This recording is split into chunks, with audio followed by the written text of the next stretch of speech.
Nah, di sini ada Mas Iwan Sulasno. Nah, Mas Iwan Sulaiman, eh, mungkin ini pertanyaan pemantik nih. Bagaimana sih kondisi BUMDes saat ini? Nah, dalam beberapa tahun terakhir, terus kita sedang mulai berjalan, mulai berkembang, tiba-tiba ada pandemi. Nah, izin Mas Iwan Sulasno, waktu dan tempat kami persilahkan 20 menit dari sekarang. Monggo. Baik. Terima kasih Mas Jerry. Assalamualaikum warahmatullahi wabarakatuh. Salam sejahtera bagi kita semua, salam sehat. Saya terima kasih dan mengapresiasi sudah diundang untuk hadir di diskusi hari Sabtu yang santai tapi serius ini. Dan tadi tentu saja saya mengucapkan terima kasih buat sahabat saya Mas Sarmuji, Ketua DPD Golkar Provinsi Jawa Timur. Dulu kami sama-sama di AMPG, waktu beliau sekjen, saya di wakil sekjennya. Sayang tidak bisa ketemu fisik ya, karena tadinya memang saya mau hadir secara fisik ke Surabaya, sekalian silaturahmi, tapi memang kondisinya tidak memungkinkan, baik kondisi global, nasional maupun kondisi di keluarga saya. Nah, Mas Jerry sudah komunikasi dengan saya, dengan Mas Saidu tentang apa yang akan kita diskusikan melalui webinar ini. Saya kira apa yang disampaikan Mas Eka ya dan Mas Saidu, saya kira cukup terang benderang untuk kita langsung masuk ke langkah aksi memperkuat akses permodalan BUMDesa.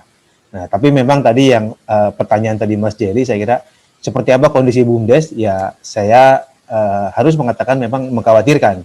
Tetapi di satu sisi, sekalipun dia mengkhawatirkan, tapi memang punya prospek yang cukup baik ke depannya, karena ada banyak regulasi yang sesungguhnya sudah diterbitkan oleh pemerintah dalam beberapa tahun terakhir ini untuk memperkuat BUMDes, terutama memperkuat akses permodalan. Nah, salah satunya adalah crowdfunding sebagai alternatif pendanaan bagi BUMDesa. Nah, kami di desapedia.id sebagai media informasi desa terkini yang kami juga membangun relasi dengan teman-teman pelaku BUMDes, dengan teman-teman yang ada di PBI, Perserikatan BUMDes Indonesia. Kayaknya Mas Saryanto tadi rencana mau gabung, agak terlambat. Sebagai ketua umum PBI, beliau tadi WA saya, beliau mau gabung, tapi sampai sekarang belum saya lihat karena masih ada kegiatan di Jogja. Tapi dia mungkin sesaat lagi akan gabung di Zoom kita. Kemudian ada nanti juga mungkin bisa melengkapi Pak Supratman, sahabat saya, ketua PAPDESI Provinsi Jawa Timur. Beliau salah satu kepala desa aktif di Kabupaten di Lamongan, dan cukup sering memang memberikan statement-statement tentang BUMDes. Saya akan memulai pemaparan saya yang saya kira ini sesungguhnya memantik dan melengkapi apa yang tadi sudah disampaikan oleh Pak Eka maupun Pak Saidu. Next ya. Nah, saya akan mulai dari ini sih bahasa undang-undang. Bagaimana desa dan kedudukannya. Desa adalah desa dan desa adat atau sebutan nama lain. Saya kira sesuai kearifan lokal ada banyak ya. Kuwu di Cirebon, kemudian di Bali juga.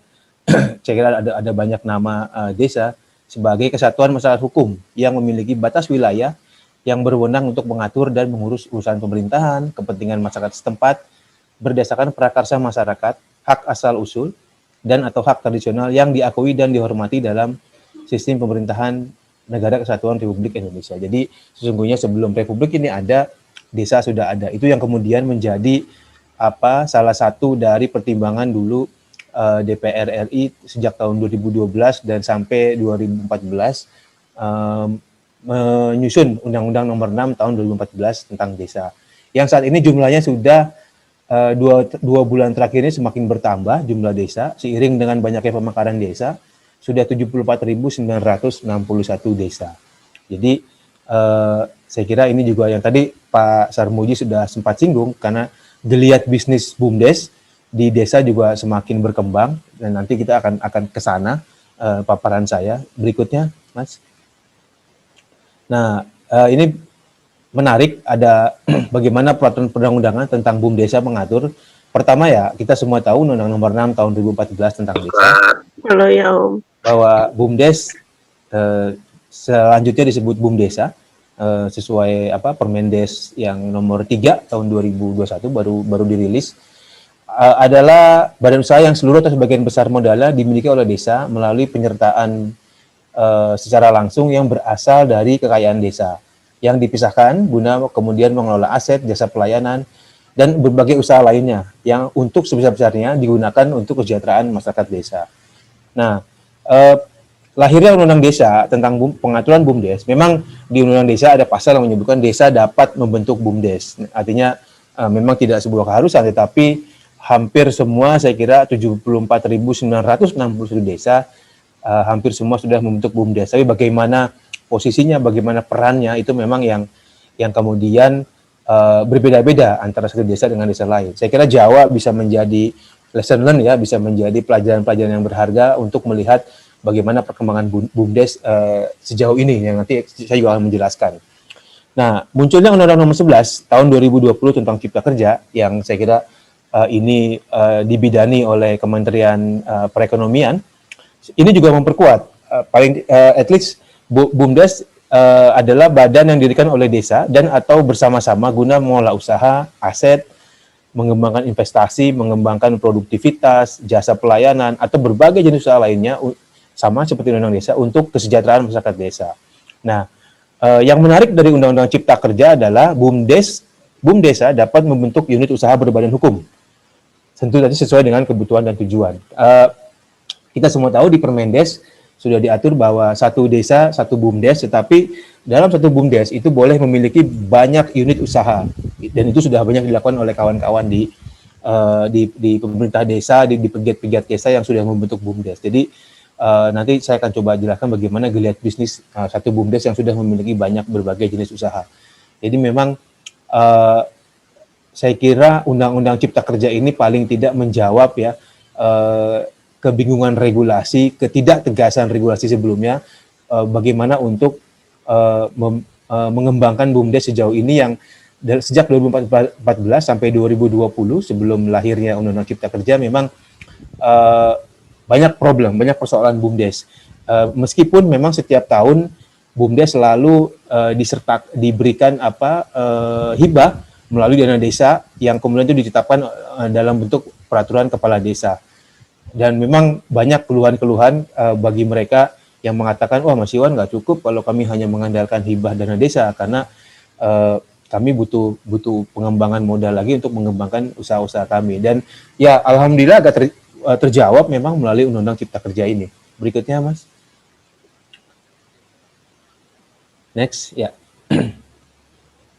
Nah, dari payung regulasi tersebut di atas, saya kira ada peluang.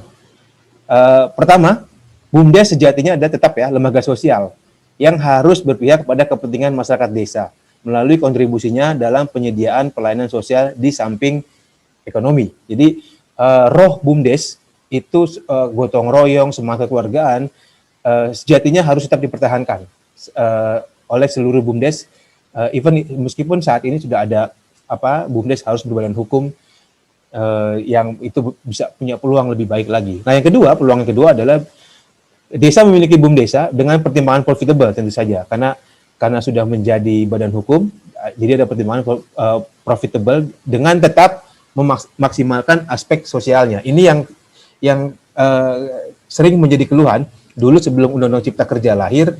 Banyak keluhan bahwa berbagai PP atau peraturan menteri yang dilahirkan oleh pemerintah pusat untuk mengelola BUMDes itu kemudian bertabrakan dengan Undang-Undang Desa. Karena apa? Karena profitable yang dikedepankan oleh BUMDes itu meminimalkan aspek sosialnya. Maka saya kira ke depan dengan adanya kepastian hukum seperti saat ini, BUMDes sudah berbadan hukum, saya kira ini juga harus tetap dikawal. Bagaimana aspek sosialnya harus tetap dimaksimalkan.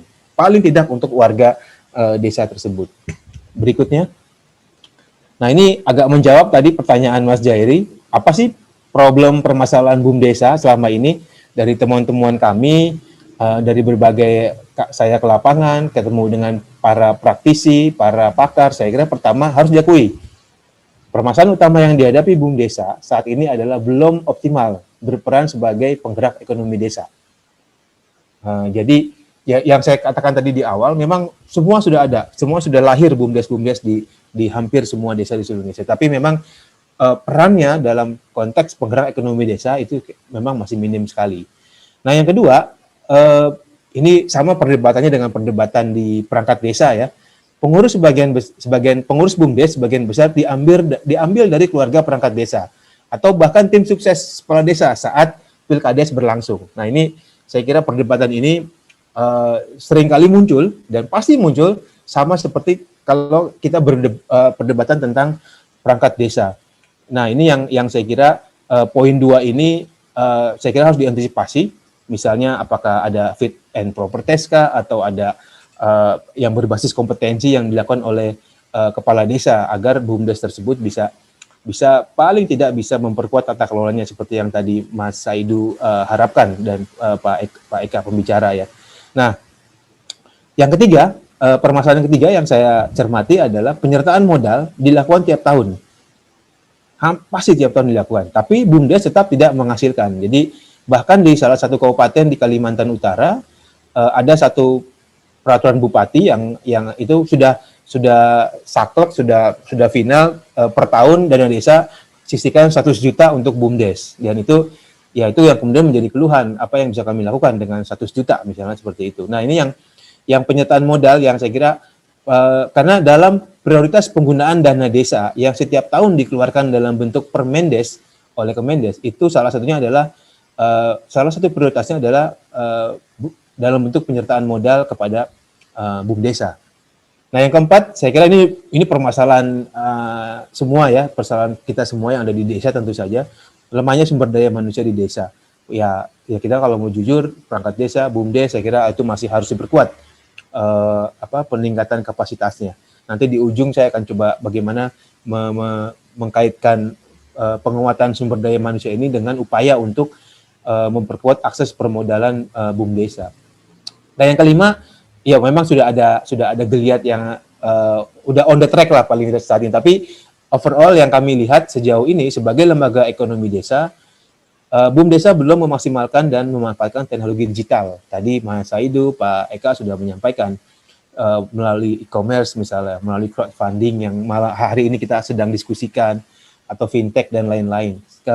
Bukannya tidak ada, saya sering mendengar teman-teman BUMDes menawarkan produknya di salah satu e-commerce misalnya, tetapi e-commerce itu sayang sekali dibanjiri oleh produk-produk impor yang baru beberapa hari yang lalu dikritik oleh salah satu tokoh politik nasional kalau e-commerce yang besar-besar di Republik ini itu mayoritas dibanjiri oleh produk-produk impor yang padahal ada saya dapat info dari teman-teman pelaku BUMDesa, mereka posting, mereka coba menjual di e-commerce tersebut, tetapi kan jual belinya tidak ada, off takernya juga ya sedikit sekali gitu. Nah, ini yang saya kira mungkin ini bisa menjadi rekomendasi kita, dan di tingkat lokal kabupaten atau provinsi memang sudah di Bantul sudah mulai ya mencoba membuat e-commerce sendiri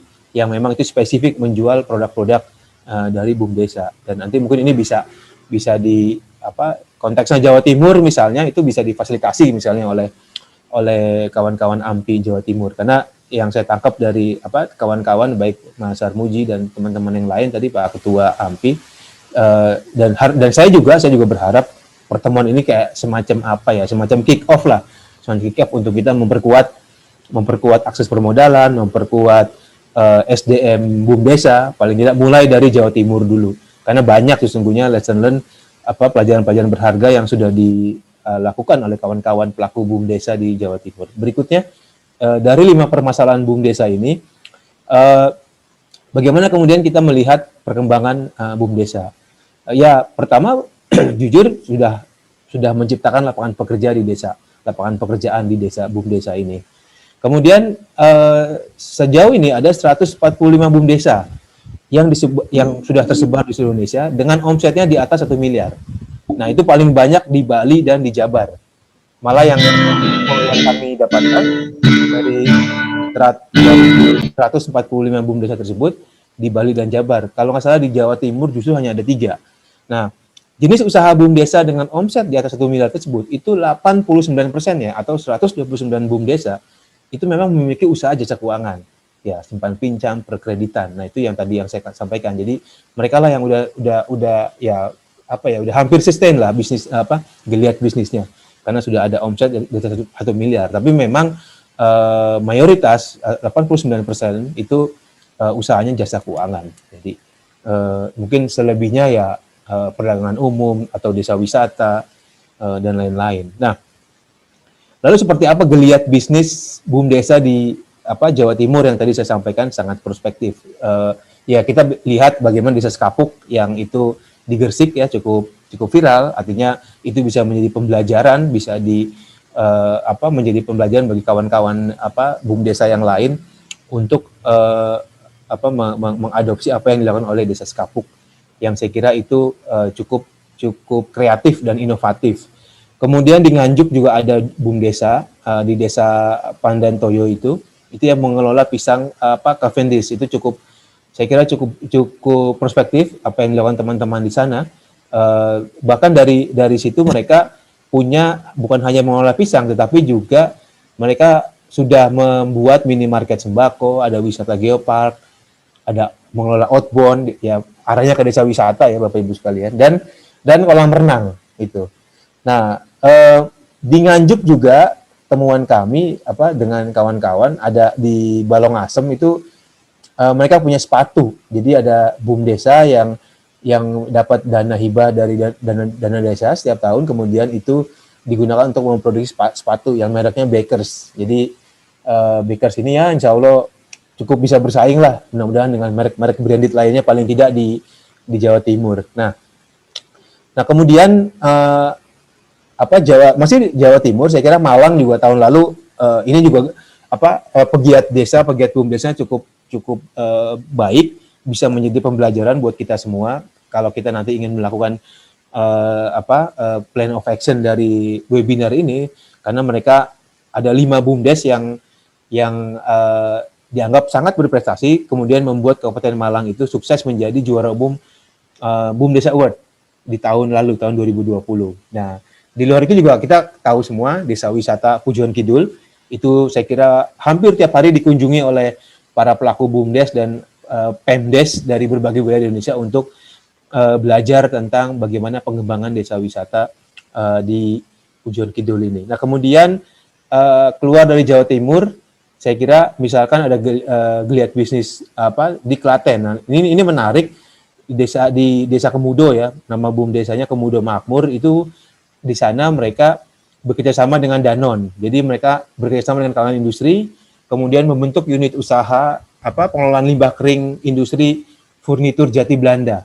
Nah, mereka yang mengelola limbah keringnya. Nah, dari situ bahkan mereka bisa mendapat margin yang kemudian digunakan untuk membuat minimarket di Desa Kemudo tersebut di Klaten. Nah, kemudian agak jauh di calon ibu kota negara kita yang baru, insya Allah di Kabupaten Kutai Kartanegara, waktu kami berkunjung sekitar beberapa bulan lalu, itu ada di Desa Payang, itu omsetnya sudah 7,8 miliar tahun lalu, tahun 2020. Mereka mengembangkan ngangkut TBS gitu, jadi unit usaha jasa mengangkut tandan buah sawit. Nah, kemudian mereka juga ada jasa pengangkutan CPO.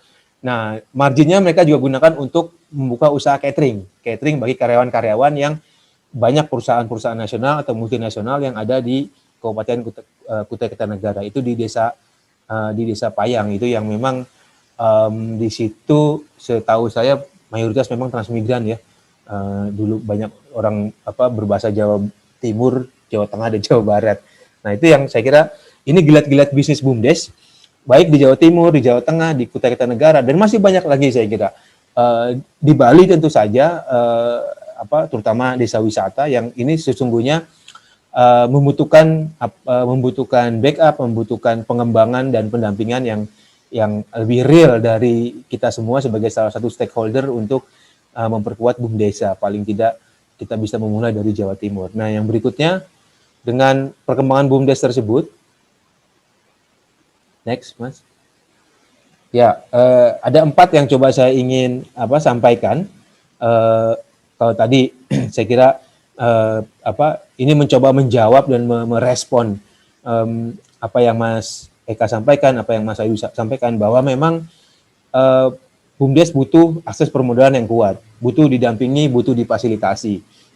Saya sudah sering bicara memang dengan Ketua Umum PBI, Perserikatan BUMDes Indonesia, bagaimana ini bisa dilakukan secara kolektif. Jadi memperkuat akses permodalan BUMDesa itu jangan sendiri-sendiri, tetapi secara kolektif melalui PBI misalnya, melalui teman-teman yang ada di Perserikatan BUMDesa di seluruh Indonesia. Nah, yang pertama, dengan BUMDes berbadan hukum, itu tentu saja mempermudah pengembangan BUMDesa itu sendiri. Karena ia akan leluasa bekerjasama dengan semua stakeholder, baik itu BUMN, BUMD, dan bahkan swasta. Tadi Mas Saidu, saya melihat memang dari paparannya, saya kira ada peluang memang setelah tadi saya cermati ada peluang bagi BUMDes untuk bekerjasama dengan swasta. Itu yang juga sudah dilakukan oleh kawan-kawan di Klaten tadi yang bekerjasama dengan kalangan industri swasta itu Danone. Nah, ini rekomendasi yang pertama. Yang kedua, saya melihat kayaknya pemerintah memang wajib nih memperkuat pendamping desa untuk BUMDesa. Jadi mungkin nanti bisa direspon oleh kawan-kawan yang hadir di sini ya, terutama dari para pelaku BUMDesa atau pelaku atau aparat perangkat desa. Jadi pendamping desa ini memang perlu dibekali kualifikasi 3 hal seiring dengan berkembangnya potensi bisnis, geliat bisnis BUMDes saat ini, yaitu memahami aspek bisnis, memahami pemberdayaan. Ini penting karena ini nggak boleh dilupakan amanat undang-undang desa soal tadi gotong royong, semangat kekeluargaan, bahwa ini harus tetap dikedepankan, dan kolaborasi. Saya kira ini kolaborasi penting karena saya berharap pendamping desa bisa menjadi gateway, bisa menjadi pintu masuk bagi semua stakeholder, termasuk AMPI misalnya di Jawa Timur, untuk urun rembuk, urun dana ikut memperkuat akses permodalan BUMDesa yang ada di Jawa Timur. Karena gini, selama ini pendamping desa ya jujur saja masih terfokus pada kegiatan-kegiatan teknokrasi, kegiatan-kegiatan yang administratif. Itu yang tadi saya sampaikan. Jadi substansi dari pemberdayaannya, dari aspek bisnisnya, dan bagaimana menjembatani kolaborasi itu memang masih minim. Nah, bukan hanya minim soal kompetensi, tapi juga minim soal jumlahnya. Jadi jumlahnya memang belum ideal bagi kami. Saya di teman-teman ya, baik di TV Desa maupun di Desapedia, melihat memang harus ditambah jumlah pendamping desa ini yang belum ideal. Terutama itu tadi untuk menjawab dan melakukan pendampingan kepada para BUMDesa. Karena apa? Karena ini menyesuaikan dengan Permendes nomor 3 tahun 2001 yang menjadi operasional dari PP nomor 11 tahun 2021 tentang BUMDes. PP ini adalah turunan dari Undang-Undang Cipta Kerja. Jadi memang Bapak Ibu sekalian bisa lihat di Permendes 3 tahun 2021 ini banyak sekali memang aturan-aturan teknis yang harus dipahami.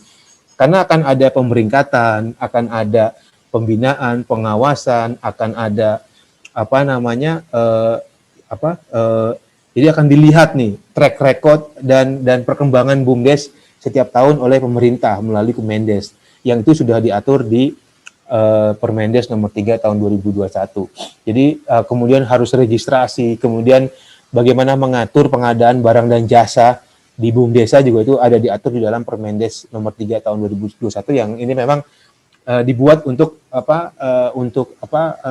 memastikan pelaksanaan BUMDes berbadan hukum secara teknis ini bisa berjalan. Jadi itu yang saya kira kenapa saya mengatakan bahwa pendamping desa perlu diperkuat, perlu ditambah, terutama yang nanti akan memperkuat BUMDesa. Memang ada, saya temui teman-teman pendamping desa yang sudah spesifik bekerja. Mas Iwan, saya udah tidak lagi ngurus perangkat desa, saya fokus di BUMDes. Nah, itu yang saya kira ada beberapa kali provinsi, waktu saya ke Kaltim, Kaltara, memang ada beberapa pendamping desa yang sudah menyatakan seperti itu. Dia akan fokus untuk penguatan BUMDesa. Nah, tinggal memang saya sampaikan kepada teman-teman pendamping untuk membangun komunikasi dengan masyarakat, membangun komunikasi dengan komunitas, jangan elitis. Jadi sehingga nanti peran-peran kolaborasi juga bisa dilakukan. Nah, itu maksud saya adalah mungkin komunitas itu ya seperti kita di sini AMPI Jawa Timur misalkan, juga bisa teman-teman pendamping mulai membuka komunikasi dengan teman-teman di AMPI Jawa Timur. Nah, yang ketiga, memperkuat akses permodalan BUMDesa sejatinya memang melalui securities crowdfunding tadi atau urun dana atau apapun yang tadi disampaikan Pak Eka dan Pak Saidu, itu harus diiringi oleh upaya memperkuat kapasitas sumber daya manusia dan tata kelola BUMDesa. Jadi kenapa uang yang hibah setiap tahun melalui dana desa ke BUMDes itu cenderung tidak menghasilkan apa-apa? Saya kira ini bagian dari baik itu lemahnya SDM maupun lemahnya tata kelola. Sehingga ke depan ketika kita ingin memperkuat akses permodalan BUMDesa, maka yang harus kita lakukan di awal adalah perkuat dahulu SDM-nya, perkuat dahulu tata kelola BUMDesanya sebagai prasyarat penting bagi BUMDesa untuk bisa mendapatkan urun dana atau crowdfunding yang tadi secara gamblang detail sudah disampaikan oleh Mas Saidu dan Pak Eka. Saya kira ini tidak mudah ya, sepanjang ada political will dari pemerintah desa. Saya kira ini bisa dilakukan. Kenapa ada political will? Karena pintu masuknya memperkuat BUMDesa adalah selain tadi pendamping desa, adalah pemerintah desa, yaitu kepala desa. Karena kepala desa, PMD atau PMDes lah yang bisa mendorong perkembangan BUMDesa melalui hibah atau akses permodalan. Dan ini kan ini konkret diatur ini bunyi di Undang-Undang Desa di pasal 90. Jadi pemerintah desa, makanya saya mengundang Pak Supratman, Ketua PAPDesi Jawa Timur di forum ini, tapi saya belum lihat ya untuk hadir karena beliaulah para kepala-kepala desa ini yang menjadi pintu masuk bagi kita untuk mendorong perkembangan BUMDesa. Karena hibah dana desa itu kan payung hukumnya kebanyakan memang Perkades, peraturan kepala desa, atau ada juga yang melalui Perdes ya, atau peraturan desa.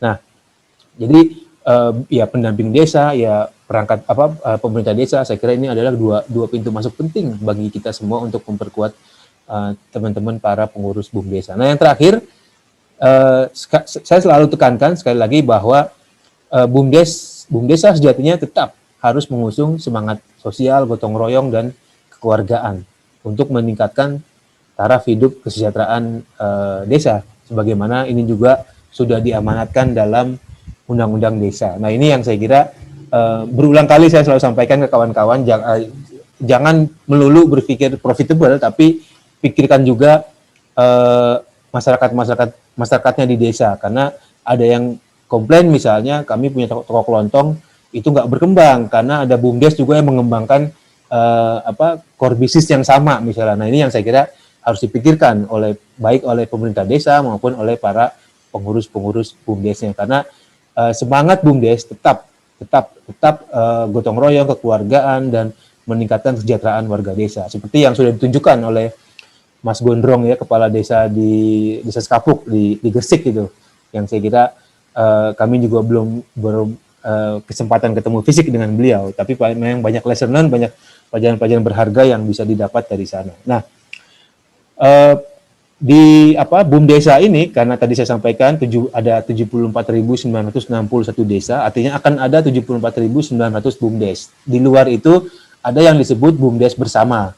BUMDes bersama ini yang saya kira ini juga peluang untuk membangun kolaborasi dan kerjasama, karena misalkan BUMDes di Kabupaten Lamongan itu bisa bekerjasama dengan BUMDes di Kabupaten Malinau di Kalimantan Utara misalnya. Jadi itu bisa kerjasama